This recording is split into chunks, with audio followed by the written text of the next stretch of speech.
Therefore, it must have had some conscious will which has set it in motion. It cannot, all these, the way the universe forth from that Big Bang, if we want to understand it with that terminology, then something necessitated it. And that something has to be beyond the universe. As me and you speak, when I put my hand out towards you, what have we got between us? We've got time, matter, space, energy, particles, atoms. All these are elements of as a result of the Big Bang. But what state or what model was there prior to the Big Bang? What metaphysical is beyond our comprehension. But what we can say, some supernatural event has occurred. And it could have only have occurred by something beyond the universe, beyond the very essence of what we understand, who has created it. Everything which begins to exist has a cause. This mobile phone, for example, first one ever made. If I was to show to you that you can speak to someone from one end of the world to the other, 60 years ago, you would think I was crazy. But if I hand it to you, I'll give you instructions how to use it, and then you can speak to someone. You can't say then what came before the mobile phone. So what we say is that there is a creator who has initiated it. He's independent. He's not dependent upon the universe. He has to be outside the set, because the universe could have been any other way. But the fact it's this way shows that it necessitated something which has then caused it. So that would be, in effect, an independent being who is not contingent, meaning everything depends upon something else. Every contingent aspect of something, which is contingent on something else. However, the universe came into existence from something which must have been independent from within the realms of dependency. Does that make sense what I'm saying to you? I know it's a bit of a mouthful. No, it can make sense. It's logical, but I just think it's a question. It's a thing without an answer. A lot of people have different answers, and nobody. For me, it's very difficult to make a decision or a judgment. If a lot of people just create theories and ways of existence towards a different thing in different places. For me, I just don't. There is nothing actually that nobody can 100% sure say this exists or this is like this. Even if it's Muslim, Jesus, Yeah, but see whatever it is. Yeah. It's a way of living. It's independently. You have good principles. You guide people towards good principles, which is good. It's helpful. But ultimately, I don't believe there exists anything else besides. I don't know. Maybe it exists. Maybe it doesn't exist. I don't know. But that's what I'm trying to invite you to think. Because the universe itself, why are we here? Why is there existence as opposed to non-existence? So we don't know. So what we then say, we go through a process of elimination. So I just think that you just try to find a way to justify everything. You're just trying to find a reason. We're just looking for a reason to exist. Because the human faculty necessitates this. Because why? Because we are essentially thinking beings with primordial functions, and therefore we have to think. That's the only thing we can do. This is the method. Even when I'm speaking to you, we're thinking before we speak. We're not just uttering anything come out of our mouth.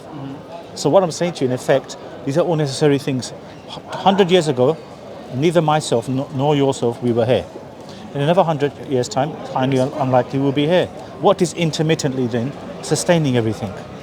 So what we say then is that, as I've said to you, you said you don't know. What we say is look at the possibilities as our mind can only comprehend. So I've given you some examples. The universe has come into existence. Did it come by nothing? Nothing by definition means the absence of everything and anything. So it makes no sense that a universe can come from nothing based upon that definition. Then the other possibility, did the universe create itself? It's like saying a mother gave birth to herself. It has no analogy. Then there's only one other possibility. Something caused the universe to come into existence. So when we look at science says at the moment the prevailing model is the Big Bang, which says that the universe came into existence, meaning there was a point when it wasn't, 13.8 billion years ago, and then the expansion occurred, and then the universe came into existence. Now what we say is that what necessitated that, they had to have a will behind it. Why? Good question. The will is necessary because everything we can think of requires something which has a will. For example, the mobile phone analogy that I've given to you. It had to have the person who made it, all the components within it, the motherboard, all the various elements within the composition of this mobile phone, which would have necessitated it. For example, if we were in the middle of a desert and you saw a mobile phone in the middle of, and just say 300 years ago, you would look at it and you'd think, how did it get here? That's the first thing you would think. How did it get here? Did it just come from nothing? Would that make any sense? You would want to find out how this came about. So we can only then say that it came about as a result of something which is beyond our comprehension at that particular time. In the same analogy to the universe. The universe must have had an initiator with a conscious will behind it. Something which necessitated it. Something which is not... Okay, but continuing, why do you say that it's Oh, I say so. So what we say, this divine being... Just give a call because... Yeah, go for it. Hey bro, I'm there. You there already? I don't know Give me 10 minutes. I'm just picking up the phone.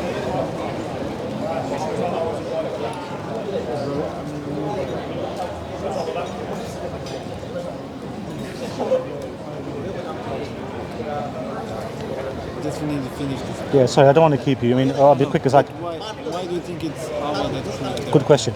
So once we necessitate that there must be a conscious will or a conscious being behind this, then it makes sense. For example, it makes no sense that God creates the whole universe.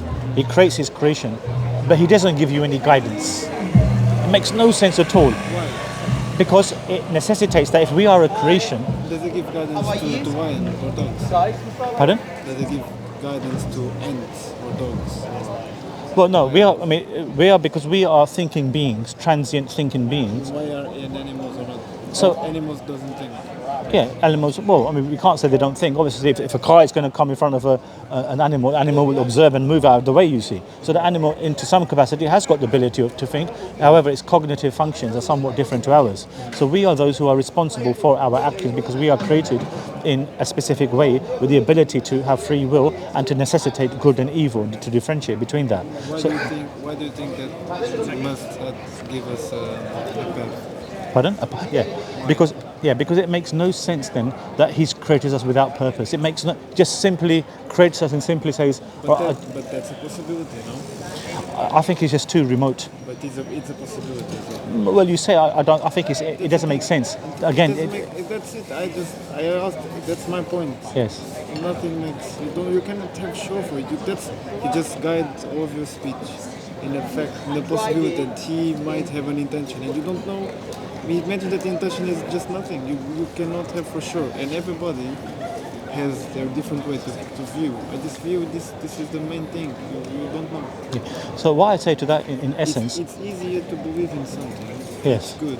Yes. Because you feel well with yourself, and you feel warm with your community, and if it has good values, great. But ultimately, you don't have not zero empirical things that said it's because of this that everything was created. Don't have. See, we do. I mean, all based in ideas or possibilities. See, when we look at the possibilities, I mean, this is beyond what you call the empirical evidence that you've made mention. It's rather dealing in the matters of the metaphysical, which I've explained to you. That's why I gave the analogy of something creating the universe and dismissing the other plausibilities. But if you said that it doesn't make sense that you put us here without a purpose, maybe it does. Well, I mean, again, if the universe has been fine-tuned to a particular degree for our existence and for our maintenance, hence it makes sense that there is a purpose behind our existence. Why do we think that the universe is created for our existence? Probably it's not. Because again, as transient human beings, we think we're able to affect the society around us, and hence God has given us this ability to lead a life according to what he demands of us. Thinking human being, he wants us to work. He wants us to achieve things. We don't know if he wants us to work or achieve things. We have no idea what because for once, when it depends on the place that you are born, it depends on everything. For once, people don't need to work. For a lot of people need to work a lot. Why? Yeah. So people. Yeah. I would love to speak with you. Okay. Nice speaking. Okay. You take care of yourself. Thank you. All right. Thank you. Take care. So there's a nice brief summary. So our friend here, nice guy, and he just wanted to conclude that it's in essence, why is it that there has to be a purpose for our existence? So we never really got far if we had to go. But essentially, we can make sense of the fact that with there being a creator, which I think he was just wanted to go into that stage, but it makes no sense that a creator creates us without any reason whatsoever and then simply judges us in a few thousand years. That is rather senseless because there's no aspect of randomness which actually exists. This is just a myth which has occurred, which everything is set in a particular motion. So if things go from A to B or from B to C, that it doesn't equivocate to randomness. There's a set pattern of events emerging. So we can give that analogy in this instant as well, that it makes more sense that something has ordained us to live a life according to that will of that individual. It makes no sense to be created purposelessly. So inshallah, let's hope that he contemplates some of the points. Assalamu alaikum.